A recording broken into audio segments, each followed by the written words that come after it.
Shalom. Welcome. I'm Rabbi Scott with Beth Yeshua, Messianic Synagogue. Welcome to our weekly Torah study, which we broadcast on YouTube. If you have stumbled across this, we are Beth Yeshua, Messianic Synagogue in Fort Myers, Florida. We are open for services, of course, on Shabbat, and would welcome your joining us if you'd like to visit us, or perhaps you already follow along with us. In either case, if you are interested, we would love to join you, or to have you join us, that is. If you'd like to subscribe to this YouTube channel, that will aid you in that you will get notifications whenever we publish a new video or a service. We broadcast all of our services online, and so we just look forward to sharing that with you if you're so interested and inclined. Without any further delay, let's begin. This week is Shimote of the year 5782. It's actually the week prior to the Christmas holiday, so that's where we are on the calendar in the year 2021. Coming down to the close of the year, so just got a couple of these weeks left. So anyway, holiday blessings to all of you. Of course, the Christian holiday, Christmas. All those who follow Yeshua certainly would acknowledge at least the profundity of his birth, and the fact that it is observed on the earth at all is just a miracle and a tribute to the Ruach and to believers around the world, that much of the world still acknowledges a birth of some kind of Yeshua, of Jesus. The fact that they have the date perhaps wrong is in my mind not necessarily the end of the world. At least there's some date on some calendar somewhere that gives glory to God in this way. So we're grateful for that, at least. Although we, if you follow us, you understand, you know that we celebrate the birth of Yeshua and we observe the birth of Yeshua during Sukkot. But again, that's just a calendar issue. At least on this holiday, people around the world are reminded of a Messiah. And to that effect, yes, I would hope that they would all be able to enter into peace on earth, goodwill to all men through Yeshua, for there is no other name under heaven by which men can be saved. So, in any case, let's leave that at that. We are continuing this week with Shimote. This is the beginning of a new book in the Torah. This is Shimote, which just stands for Exodus. Shimote in English means names, of course, and in Exodus is the coming out of Egypt. And so we begin this new sort of epoch of the history of the people of Adonai. We have discussed before this profound moment in the growth of the people of Jacob, that we are now starting to enter into the fullness of the promises that were made to Abraham, Isaac, and Jacob, that of the descendants of Abraham are to be as numerous as the sands of the seashore, as the stars in the night sky. Abraham, of course, had two descendants in the first place, Ishmael and Isaac. Of this, Isaac had two, Esau and Jacob primarily, albeit Abraham did have other descendants, but primarily the story is around Ishmael and Isaac, of course. And then Isaac had the two boys, Esau and Yaakov, Isaac and Esau and Jacob. And then, of course, Jacob had the 12 sons of the four wives, 2 wives and 2 concubines. So Jacob has 12. So from the time of Abraham's departure from Haran to the time of Jacob entering Egypt, we have managed to produce 12 sons. And it is from these 12 sons that, of course, the 12 tribes of Israel come forth. But really, you have to say that that's not quite the sands on the seashore. It's 12. And so we have an objection or a question in our minds here, that of where are we going?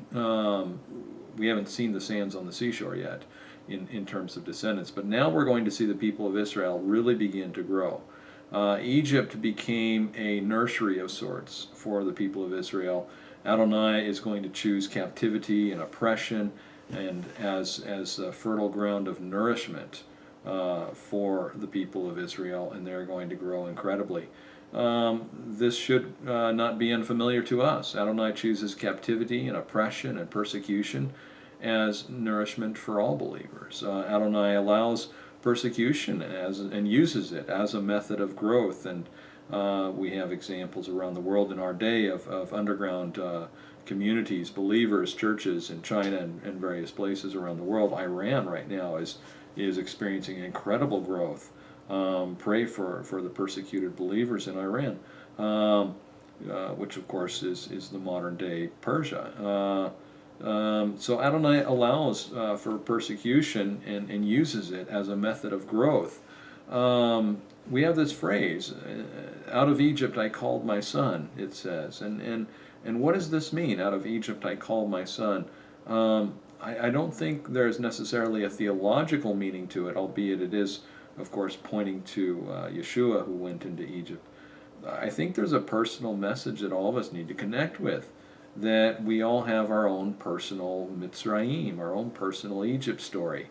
What is your story? What has Adonai used in your life to refine and to nourish your faith? What persecution, what oppression, what slavery has Adonai used to bring change and growth to your life?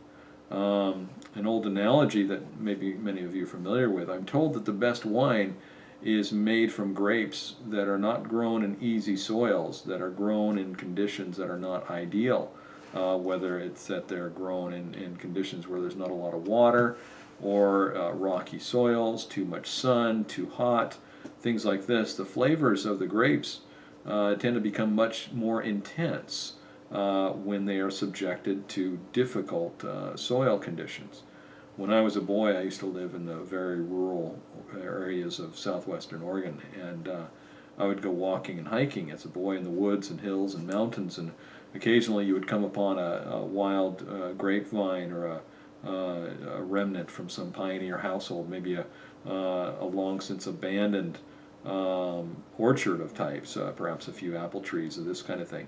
Not cultivated, not pruned for decades, not irrigated, not fertilized, just left to grow wild, and the flavors are always very intense and very strong. You'd bite into one of these apples, the apple would be the smaller than your fist, it'd be a little tiny thing, and you would bite into it, and the flavor was always very intense and strong. Little fruit, but lots of flavor. Same with grapes. You'd come upon a feral vine somewhere in the middle of nowhere, and see these little grapes, and you'd pluck them off if they were in season, and the flavors were always intense and complex. The wine made from grapes that are cultivated in less than ideal conditions, the flavors become more complex, they become more nuanced, they become more flavorful, is what I'm told. In the same way, Adonai brings out of our oppression, persecution, and slaveries, and when we receive the blessings thereof, we grow as Israel grew. Now, this becomes a little complex when the slavery is personal sin or a failure in personal holiness, and if that's the case, I don't know that you get to claim that the blessings of Adonai are going to come from some various affliction or predisposed sin. Please don't misunderstand that. I'm talking about the various oppressions and persecutions that go through people's lives in a minimal basis here in the West, but around the world, certainly oppression and persecution and even slavery is a common experience. And out of Israel, out of Egypt, I called my son. It's that sense that that Adonai is going to call us out of those persecutions and oppressions and bring forth his true distillation, if you will, the distilling of his power in us. All right, continuing on. Let's read from Shimote 1, verse 7. The descendants of Israel were fruitful, increased abundantly, multiplied, and grew very powerful. The land became filled with them. Now there arose a new king over Egypt. He knew nothing about Joseph, but said to his people, "Look, the descendants of Israel have become a people too numerous and too powerful for us. Come, let's use wisdom in dealing with them. that wisdom there is not the same wisdom of Proverbs. It's more of the cleverness, and being mindful of the serpent, who is more clever than any of the other beasts. Again, the Paro, the Pharaoh, is exhorting his people to be clever in dealing with Israel. Otherwise, they'll continue to multiply, and in the event of a war, they might ally themselves with our enemies, fight against us, and leave the land altogether. Verse 11, so they put slave masters over them to oppress them with forced labor, and they built for Pharaoh the storage cities of Pithom and Ramses. But the more the Egyptians oppressed them, the more they multiplied and expanded, until the Egyptians came to dread the people of Israel and worked them relentlessly, making their lives bitter with hard labor, digging clay, making bricks, all kinds of field work, and in all this toil they were shown no mercy. All right, we've talked at length, both in these teachings and also in the Shabbat services, about the nature of this oppression and the difficulties of this oppression. So there's no question of that. But I want to draw something else out of this passage for you and discuss this with you at least briefly. The word bricks stood out to me as I'm looking at this. Digging clay, making bricks. And that struck me. What does that remind you of? When do we have another reference to bricks in the Torah previous to this? It's the people of the plain of Shinar, right? The narrative, the episode of the Tower of Babel. Let's look at that moment in history when a people grew and made bricks. From chapter 11 of Bereshit, Genesis, the whole earth used the same language, the same words. It came about that as they traveled from the east, they found a plain in the land of Shinar, lived there. They said to one another, come, let's make bricks and bake them in the fire. So they had bricks for building stone and clay for mortar. Then they said, come, let's build ourselves a city with a tower that has its top reaching into heaven, that we can make a name for ourselves and not be scattered all over the earth. Adonai came down to see the city and the tower and the people that the people were building. Adonai said, look, the people are united. They all have a single language. And see what they are starting to do at this rate. Nothing they set out to accomplish will be impossible for them. Let's go down and confuse their language so they won't understand each other's speech. So from there, Adonai scattered them all over the earth, and they stopped building the city. For this reason, it is called Bavel, because there Adonai confused the language of the whole earth, and from there Adonai scattered them all over the earth. All right. Knowing what we know of Israel and then the people of Shinar, what parallels do we see? And specifically to the episode of the people of Israel vis-a-vis Mitzrayim, Egypt, and the experience of slavery and so forth. So what parallels do we see in these sort of two epochs of moments of history? Well, building, right? The people of Shinar were building towers and building their city. Let's build ourselves a city with a tower. And what were the people of Israel building? Well, they built two cities that we know of, Ramses and Pithom. So that we have building. Okay, what else? Other parallels, bricks. The people of Shinar had bricks for building. And what did we make in Mitzrayim? We made bricks. Other parallels that you see here. How about obvious growth in population? This is this episode at Bavel is shortly after the flood. It'd be in the next sort of generation after the flood, and so we're repopulating. Go, be fruitful, multiply. You know, the exhortation and instruction to Noah and his three sons, and so they did this. And the earth began to be repopulated, first with the 70 nations, and then the 70 nations from there. All right, so this is what we see, a growth in population. And then we see this, parallel the plain of Shinar versus, compared with the people arriving in Goshen.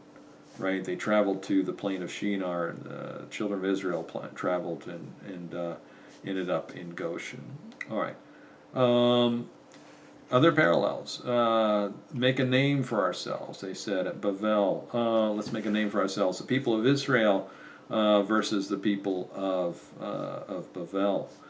Here we have The people of Ivrit, which would be what you would have called the Israeli in those days, from over the river, Ivrit, who crossed the river, or the people of the name, people of Hashem, would be perhaps compared with them that wanted a name and wanted to establish a name for themselves, which is fascinating to me because all peoples have a name. We have a name based on the 70 nations in part, but those names have been refined, and so now we are Germans, and we are Filipinos, and we are Canadians, and we are Peruvians, and Liechtensteinians.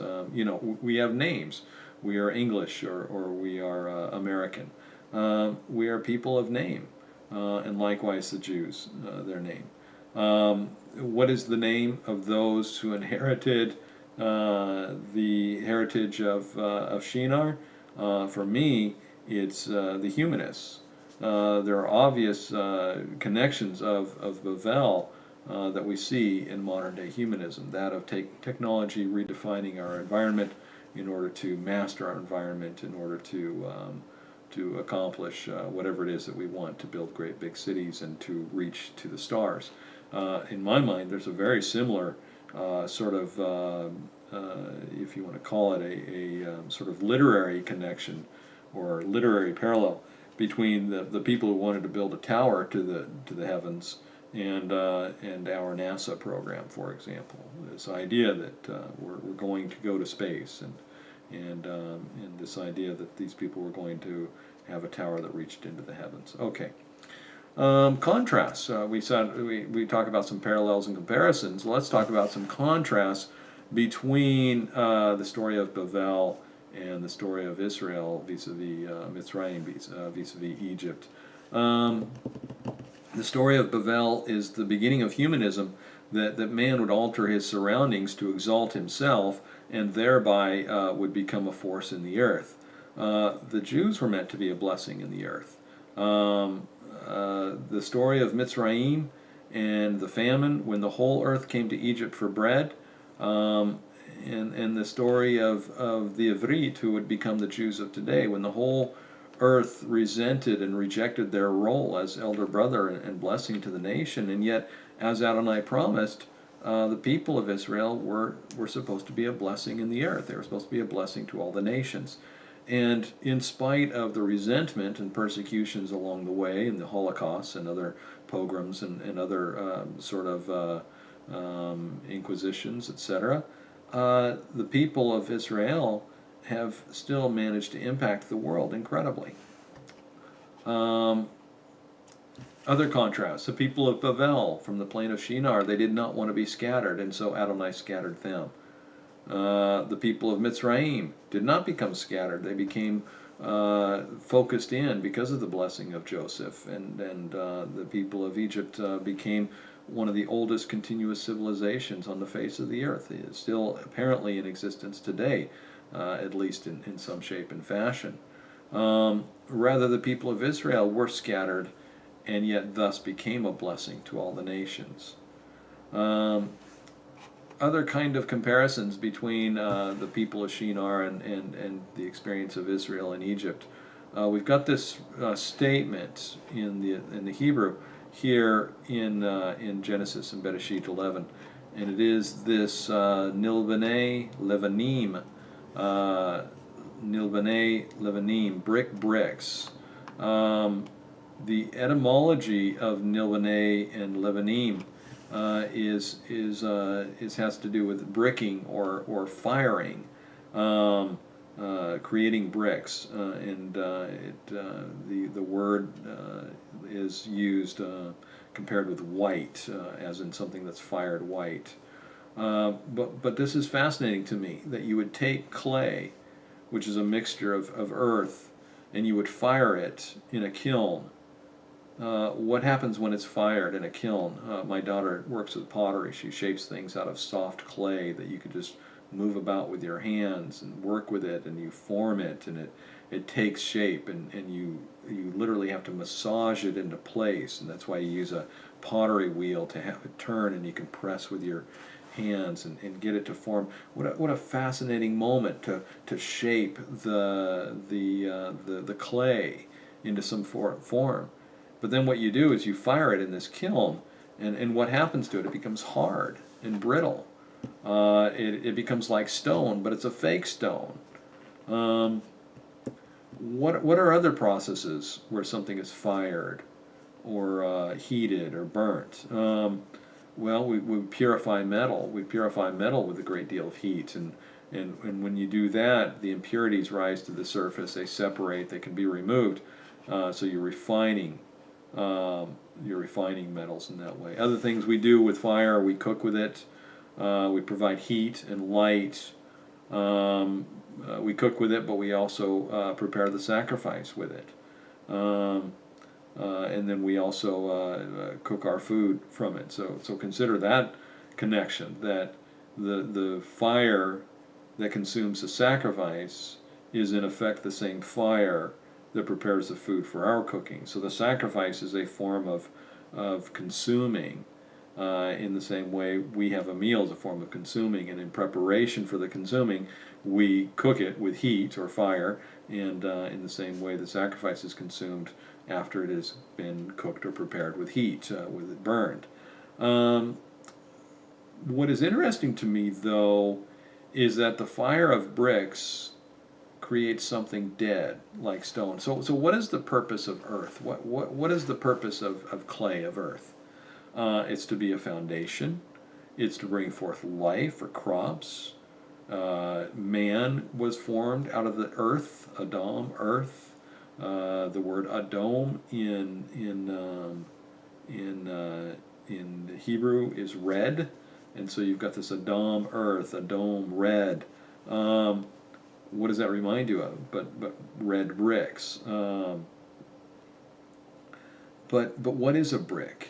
See, after you have fired a brick, you take this clay, which otherwise could be used to form, you take this clay, which could otherwise be used as a substrate for growing crops, and you're going to put it in the fire, and the end product is going to be something that absolutely cannot grow crops. It's a hard, dead sort of substrate. You're taking this earth, this clay, which could otherwise have been used by Adonai to bring forth a man, which he did with Adam, and you take the same substance, and instead you fire it, and you kill its ability to bring forth a man. A man is not going to come out of the clay and be fired in the kiln, because the clay is then dead. So here's my point. Do you see that the brick is a kind of abortion of earth? It kind of an abortive process of earth. It's a killing of the potential of what could come out of the clay. Let me submit to you that this is what Egypt was supposed to be in the grand scheme of the enemy, if you will. We attribute a lot of things to the enemy, and I think there's some nuances to that. We could certainly discuss that if you like. But what we see here is that Egypt was supposed to be the killing ground, if I can use that pun intended perhaps, of Israel.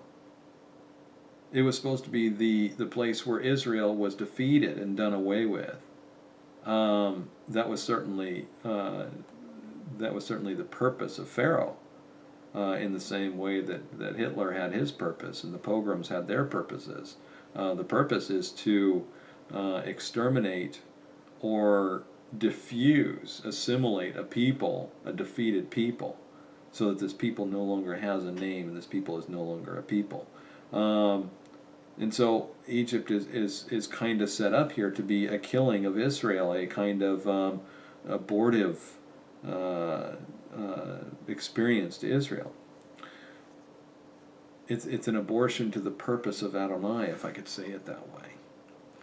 Every person who is active in their life in Yeshua has gone through a season of hardship, of persecution. And all of us have had to ask this question of Adonai, is your purpose for me lost? Has my purpose been abandoned? Has my purposes that you've given, the destiny that you've called me to, has it been abandoned? Has it been aborted in this sense? What is your purpose for me? And when we go through persecutions, we go through oppressions, we go through hardship, we become like that wandering in the wasteland. And we ask these questions of Adonai. Well, what are you going to do with me? What is my purpose now? This is Mitzrayim. This is Egypt. It is in Egypt somehow that instead of the defeat of hardship, oppression, and persecution, that instead somehow we are nourished. Somehow we grow. It is the scheme of the enemies of Adonai. It is the scheme and plan of the enemy of Adonai to reduce us to defeatism and failure through oppression and persecution and fear and all the rest. And instead what is offered to us is the opportunity to learn to walk in the power of his might, as Moses did. Moses learned to walk in the power of the might of Adonai when he confronted Pharaoh. There's so much more to this parsha, so much more that Adonai would draw out of this experience in the Exodus. This is just a little taste to wet your feet, if you will. But let me point you in a direction that Adonai would use your Mitzrayim, that Adonai would use your Egypt to accomplish growth, that he would use your persecution, the oppression that has befallen upon you, to bring growth, to bring change. It's like this. First Adonai wants to make you into a tree. And we start out being a tree, but how do we start out as a tree? We start out as a tree with a sprout, and then we grow up in him. And when you're a sprout, I had some invasive weeds in my yard, and some of them were little saplings that had sprouted from stray acorns and seed pods from neighboring trees. And I reached down with this sapling with my gloves, and I pulled the thing out, roots and all. It was weak. It had no substance. But I'm not going to go over to the mahogany tree in my yard and pull it up. It's 2 feet round and has been there for 20 years. I'm not going to pull it up by the roots because it's strong, it's resilient. And that's what Adonai wants to make us. Israel went into Egypt as a branch, as a sprout. And Israel came out of Egypt as a tree because Adonai made it incredibly huge. It became a big sprawling tree of life, if you will. So this is what I would submit to you, that Adonai is using whatever struggle is in your life at this time, and this is the deception or the trickery, if you will, of the enemy to distract us from how Adonai is using his good work in our lives to accomplish his will, which he accomplishes even during our times of persecution and hardship, but rather he uses that time for his good purpose, and we, by our own chafing and discomfort and struggle, want to shake off whatever our fetters are, and we want to cry out for justice, and I appreciate that, because injustice is just injustice. It just is, and it's not right, and it needs to be corrected. There should be no slavery in the earth on this day. But for those who are oppressed and persecuted, if you're not able to shake off the bonds of tyranny, don't lose hope or faith in Adonai. And this applies to those in an underground church in Iran, to those who have an uncomfortable situation with a tyrannical boss or employer. Do what you can to bring justice to the situation, but if there's nothing you can do about the situation, then look for Adonai to use that time to make you strong and resilient and to grow, to bring real substantive growth. I mean, isn't that the challenge? I mean, some of us have been believers for 10, 20, 30, 40, 50 years and more. Has your faith grown? Is your faith a 50-year-old tree, or is it still a sapling? a very unfair, perhaps, question, I know. But Adonai may use persecution and oppression. He may use injustice in order to accomplish his good work of increasing your faith. That's all I'm trying to help you to get your head around here. And that's the nature of that. Has your destiny been distracted? Has your destiny, has the work of God in your life been, perhaps, how would we say it, contravened or countermanded? Has it been detoured? Perhaps. Was Egypt a detour on the road to Canaan, to Canaan? Or was Midian a detour for Moses on the way to Horeb, the mountain of God? Well, I don't know the answer to that, except I do know that Adonai is faithful, and he's faithful to guide us through all of our circumstances. Okay, I'm going to leave it there. If you have any questions or would like to reach out to me and discuss this further, I'm open to any discussion you might have. May Adonai bless you with this teaching. May he draw you close, and may he walk through all of your life's journeys with you. And I just pray the peace of Adonai on you, that you might connect with him in his incredible love for you and his fondness for you. Again, if you have any questions, you'll find my email address in the description of the video below. If you have any comments, please let me know. And may Adonai give you a blessed Shabbat. Thank you. Shalom, shalom.